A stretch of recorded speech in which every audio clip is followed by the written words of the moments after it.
Hello, and welcome to Thursday Night Party, where we take a pause on our busy day, a little 30-minute pause to sink into some devotional mantra. And so tonight, we're borrowing from two traditions. One is the Hindu tradition, and one is the Buddhist tradition. So from Hinduism, we take the mantra Auṁ Namo Nārāyaṇāya. Say that with me a couple of times. Auṁ Namo Nārāyaṇāya. Auṁ Namo Nārāyaṇāya. So this mantra is the 8-syllable Sanskrit Vishnu mantra. So Auṁ Namo Nārāyaṇāya, 8 syllables. And so Narayana is a name for Vishnu. And Vishnu is the part of the Hindu trilogy that is the preserver or the sustainer or the maintainer. So you know that Brahma is the creator, Vishnu is the sustainer or the maintainer, or preserver also, and Shiva is the transformer or the destroyer. So it's the cycle of creation, sustenance, and transformation back to creation, sustenance, and transformation. So Narayana is one of the names for Vishnu, the preserver. And so that's the part of this trilogy that we sing tonight. And this mantra facilitates the return of the individual person into the bigger consciousness. And so it's one of the great liberation mantras. We talk about the Mahamrityunjaya being a great liberation mantra, and this too is a great liberation mantra. And so the qualities of this mantra, Auṁ Namo Nārāyaṇāya, the qualities of this mantra are compassion and peace and boundless love. How cool is that? So I want to take you through each of the words. Om, we know, Om is this eternal vibratory sound of the universe. It's the sound that resonates in every single atom of our bodies and everything in creation. So this is the primordial sound of the universe. Namo is an honoring, a word for honoring. So Namo would be that we are selflessly honoring, or we are saluting or bowing to. So we bow to Narayana. And so Narayanaya. Nara means human. It can also mean water. So when Vishnu is pictured, you know, in the paintings and the murtis and things, we often see Vishnu laying back on the ocean in water. Ayana, so Narayana, Ayana means resting place. It can also mean our eventual goal, whatever that might mean, our eventual spiritual goal. So, so Ayana means resting place, and Nara means water. So we think of Vishnu as being the eternal resting place for us. And so this Nārāyaṇāya can be interpreted as a spiritual resting place for all beings. So this mantra brings us to that place, to that sweet place of resting in the divine, resting with the divine. And so this mantra brings us to this state of peaceful rest, where the mind is not so busy and so judgmental, but we just rest in peace. So that's what this mantra is about. Now, how does that relate to this Buddhist mantra? Gate, gate, Pāragate, Pārasaṃgate, Bodhi, Svāhā.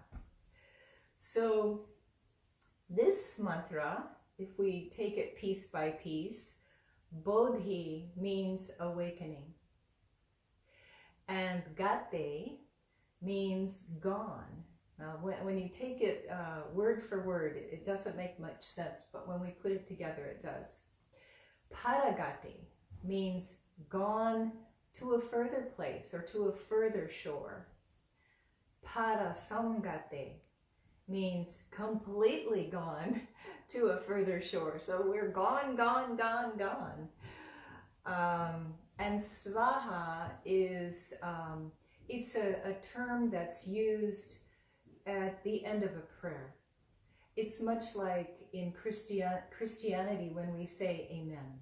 So when we're doing pujas, when we're doing spiritual practice, and we're repeating our mantra, and then we say Svāhā, and we repeat it again and we say Svāhā. So this is a term that is like an offering at the end of the prayer, much like amen in Christianity. So when we put all that together and we look for a translation, it's kind of hard to come by. But one translation is, "O awakening that has gone, gone, gone to the further shore, gone completely to the further shore, amen." But I like the translation that Thich Nhat Hanh gave us. And he says, it's the insight that brings us to the other shore. And what is the other shore?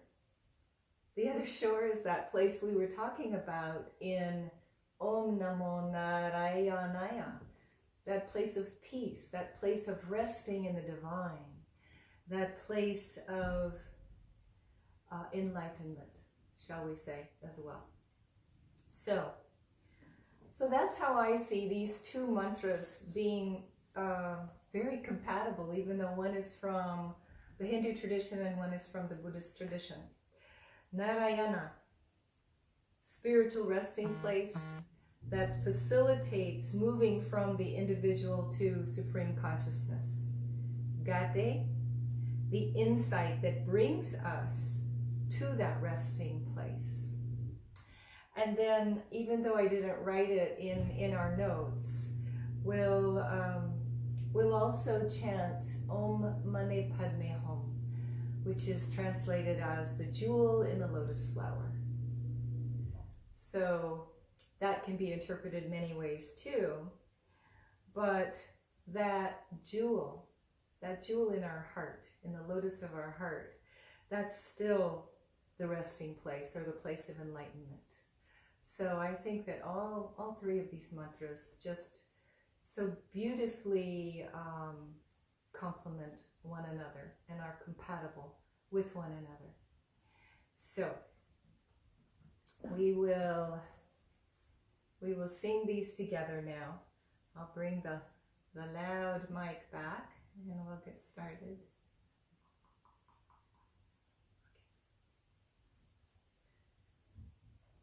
Solo is on my lap, of course, as she always is, and she doesn't want to leave my side all day today because she went to the vet. That's very traumatic for her. She doesn't like traveling in the car in a little box, but she's okay now.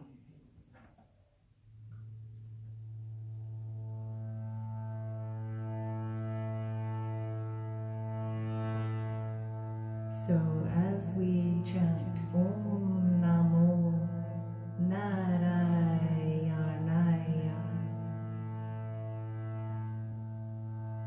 We do it very slowly, very sweetly, so that we can settle back into that resting place as we chant this beautiful mantra. Auṁ Namo Nārāyaṇāya.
Pārasaṃgate, Bodhi Svāhā, Pāragate,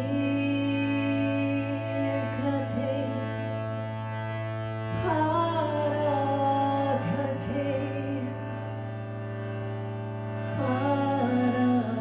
Pārasaṃgate, Bodhi Svāhā.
Om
Bodhi Svāhā.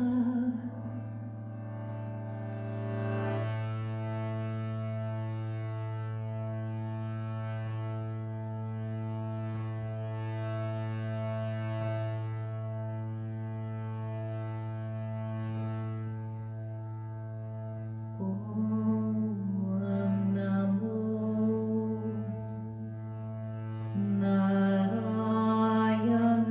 Nārāyaṇāya. Auṁ Namo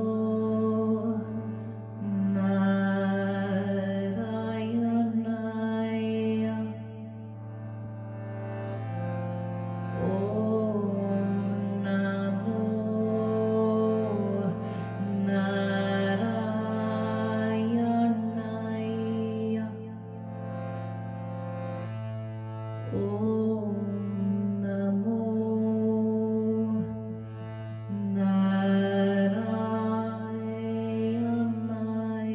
Nārāyaṇāya.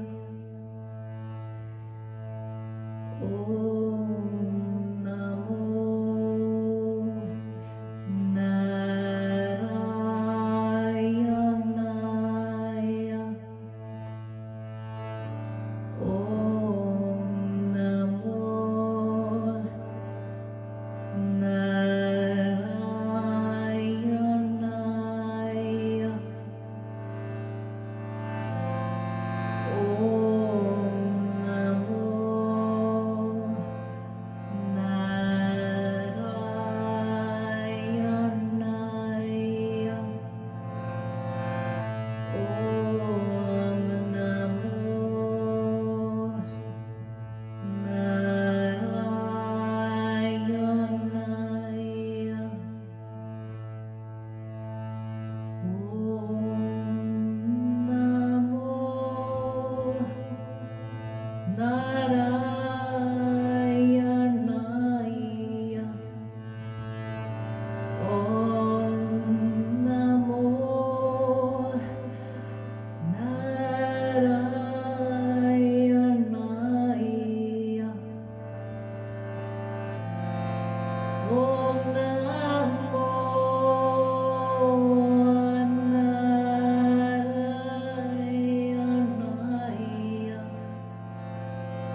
May we all find that resting place, that place where our small spirit connects with the spirit of the divine.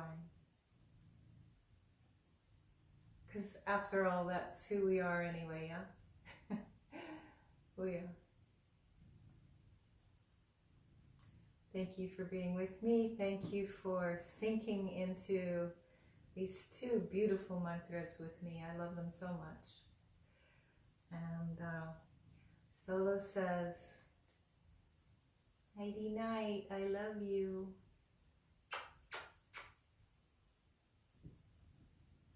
Join me next week for Thursday Night Bhakti. Excuse me, Solo. We need to turn off now.